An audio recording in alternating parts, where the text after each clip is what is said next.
Hi, thanks for joining me on Wilderness with Amani. I'm at the Upper Owens River. I just drove. I left my house at 4 o'clock in the morning. And it's about 7:30. I was really starting to fall asleep getting here, and I made it. Once I get here, I'm fine. I just have a hard time getting drowsy behind the wheel. And I almost had to pull over and doze off for like 10 minutes, which after that I would have been fine. It's like a psychological thing with me.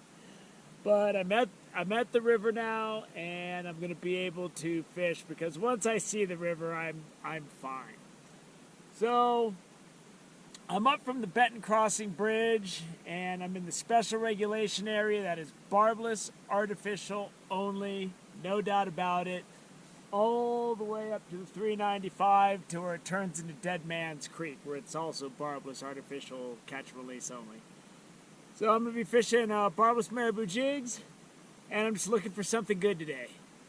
And I was originally going to get up here and start hiking, but I'm just tired from work last week and stuff, so I'm going to fish the river, maybe do something later, and then I'm going to hike in for Wilderness with Amani Patreon tomorrow, and then we'll see where it goes from there. But for right now, let's get out on the river and start fishing. So I'm long jeans, and I got my boots on because sometimes it gets a little flooded out there, and these boots will help me get around that. So let's go see if we can't get something good in the net. The campground down at Brown's is only half full right now, and the amazing thing is there's nobody on the river. there's a guy getting ready to fish right over there. But other than that, I don't see anybody out here. So, and it's already it's like 7:45 in the morning, so you'd think people would already be fishing. The mosquitoes haven't been bad in the mountains at all lately. But man, out here, they're always, as long as it's above like 40 degrees, they're always out here swarming. Took me a minute, because I just put a new line on my reel. I really loaded it up for lighter jig fishing tomorrow, but I'm hitting my targets now. For a minute I wasn't. Now I'm dropping it within 6 inches of the far bank, which is pretty much what you got to be able to do if you're going to pull fish off that far bank. And if you hit the grass and it falls in, that's a score too. I think I got a brown, but it's not very big. I've seen a lot of fish splash for my jig, but I'm just gonna dump it back in. This right here is a problem. There's a lot of grass floating in the water, which isn't as bad as the days when you get out here and there's a bunch of there's that aquatic moss or whatever that stuff, that algae that's on every cast. You can kind of get around this. Naturally, I just had one, but it fell off before the camera turned on, and it was small. He hit it as soon as it hit the water, though. I'm working with that muddy bank on the other side, so when there's no growth on it, what I'll do a lot is I'll just kind of soft line drive it right into it, and it falls right in the water. That was just a good cast. Worried about the stained water, but I'm getting some aggressive strikes. Nothing big yet, but I just had a brown come up and just try to crush it. I took it across this deep stuff, and right when it got around to the edge, he came out and tried to get it, and he wasn't flashing at it. He was trying. He just doesn't know his stuff yet. A bunch of heads just showed up, so I'm going to go to the other side of the bridge and work that side of the river. There's one. So far I'm hooking a lot of small fish. Get in there, dude. Here my long handle net really comes in handy because I can't get anywhere near this water. There he is. Little guy, just lower him back in. Decent brown. It's just that little delay from when I can turn the camera, when I hit the camera button. By the time it comes on, that was like a little 12-inch brown. Wasn't great, but they're getting better, so. Better fish. Got him, come out of that undercut bank. Get out of there, get out of there. There he is. Get my hand wet. Get this jig out of him. Good rainbow. I'm just fishing the undercut banks. The sun's out high. See how this guy looks in the net. Let him, whoa, he's got lots of juice on him. I'm gonna hold him up really quick, then I'm gonna lower him back in. This long handle net's essential because I'm not in the river and I'm like 3 feet above the water. There he is, it's almost a two-hander. It's a good looking fish. And I can just lower him back in and send him on his way. If he'll swim out of the net. He was swimming up against the net. And I'm mostly getting these fish, all the hits I'm getting, by just pitching it upstream and swimming the undercut bank. Shortage of hard fighting smaller fish. I mean, the rainbows are just on fire out here, but not what I'm looking for. Looking for something with size. I don't care what kind of fish it is. It just needs size, and that ain't it. Yeah. Fish. Oh, he got off. That was a nice rainbow, man. Darn it. God. That was a good fish. It was only like 16 inches, but he was good. He nailed it. Oh, man, I needed to catch that fish. This is kind of trippy. The river's going this way, but this is going this way. I got to take this because it cuts me off. I think I might try to cross this, though, because the main river looks a lot better. Fishing the side stream now. This is all wild action in here. Jig already fell out.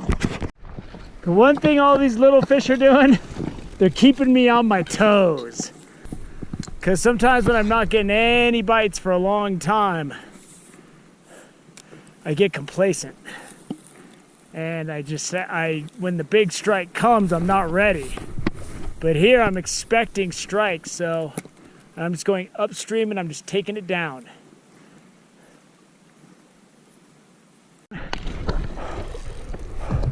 There's my big brown. Woo! He came right out of this big old thing of grass under the bank and just whacked my jig. Get back down, stop jumping, boy! You stop jumping, boy!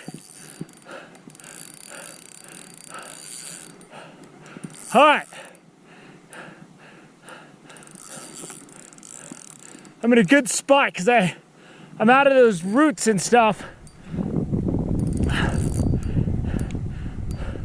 Man, when I saw him come out,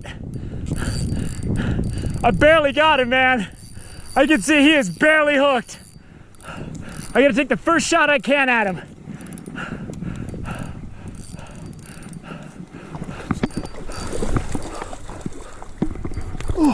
Almost had him in. He's in. He's in. I'm gonna let him rest in this net. The water's cold, but I really want to let him power up because I fought him good. Man, the fence is right there. I was running out of room. I was gonna have to walk back to the bridge soon. I was gonna give up and maybe go down by the lake. Look at him in the net. I just got him sitting in that nice current, and I was letting him power up. Want to make sure he's good and strong before I let him go. And when he starts thrashing, he'll be ready. But I fought that guy. He put up a battle. He's not huge, but that's a nice fish. And I'm satisfied with this fish. That rainbow I lost was a bummer. He wasn't this big though. But right when this guy came out, I knew he was a good fish. All right, he's starting to try to swim through the net upstream, which is good. That's what I want.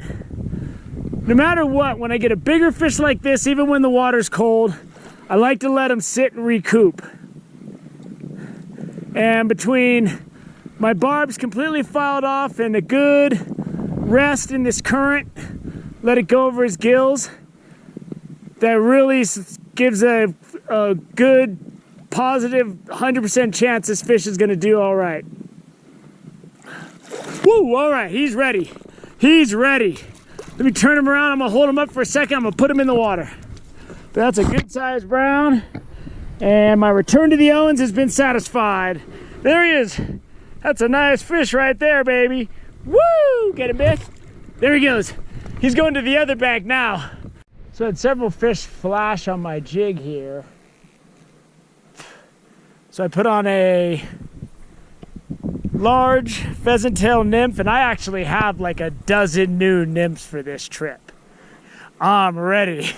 For once in my channel, you can see I'm ready to fish.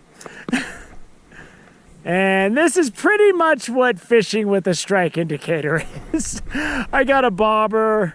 I'm gonna let the current take it back around. The fish are held up right where the natural flow of food's gonna be. And that's where I want my nymph to go. And right now I'm kind of caught. There we go. Now my nymph's getting down there. And my bobber's gonna cruise up along this grassy bank. And we'll see if we can't pull one out of here. There we go, there we go. There we go, there we go. And oh, there, he came off. That was good. He wasn't very big. I didn't want to deal with him. And you just, you keep these little tiny, the smallest white bobbers they sell. And I'm just using it with 6-pound test. And they seem to hit the 6-pound test. I mean, if you go on my river fishing playlist, I catch big browns with this way. So, I mean, it works. And I'm opening my drag so that my line can just slowly go upstream without me having to have too much slack in the water. And then if I get a hit, I gotta snap my drag shut. And I gotta set the hook real quick. And that's just the way it's gotta go. But I need to get closer to the bank. I know there's fish holding out in the current. There he goes. Oh, oh, I was busy talking. Remember when I said about getting complacent? My bobber just shot underwater. All right. The fish are just lined up with the current swirling back around. And there's some decent ones out there. This guy's hard fighting. Ooh, if I can get him in the mix, there he is. I was able to walk right under that fence. The bottom wiring on that fence was not barbed. Rainbow. Oh. There's a bigger fish than that came out of the undercut bank, man. This guy just got it first. There's a beautiful little rainbow, full of color. Starting to feel like I want to go up and try to fish some mountain creek though. Small, colorful fish. But I'm gonna do a little bit more fishing. I want to see if I can't get one more good brown. I really want to go fish it right there, but it is so... I could easily see me sinking up to my knees in this crap. I gotta get out of here and I gotta get out quick before I'm submerged. Oh, I'm stuck. I pushed my luck. I shouldn't have done it. Oh, okay. My boots went almost to I sank almost to my jeans right there. That's not happening. Wanting to fish it and falling into quicksand is a whole nother story. And I don't think there's anywhere to cross this without sinking into my waist. So I think I'm done. I think we're going back. Way back, and I stopped at that spot that I pointed out earlier in the small side creek.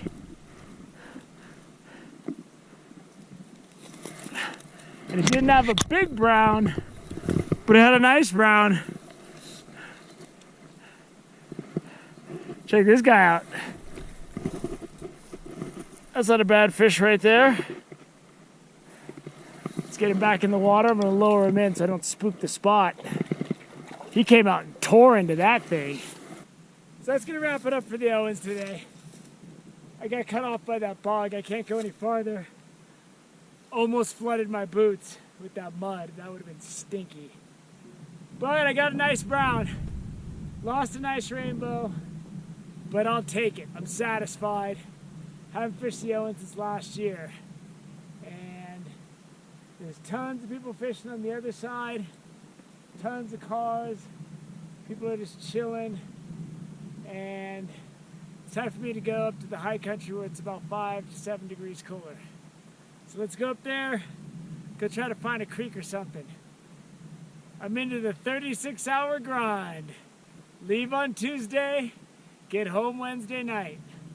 Before I do anything, I gotta hike all the way to the bridge, which is past that dust devil, and then hike all the way back to my car. And then I'm gonna sleep for probably an hour, find some shade in the mountains, crash. So I woke up at 3 a.m. today. I am really tired right now. So I think I need to sleep and then try to get into some fishing before dinner time. So, hope you enjoyed my return to the Owens River. I had a blast fighting that big brown, man. That was good stuff. When it was jumping, I thought he'd have me. But checkmate. Thanks for joining me on Wilderness with Amani. Until next time.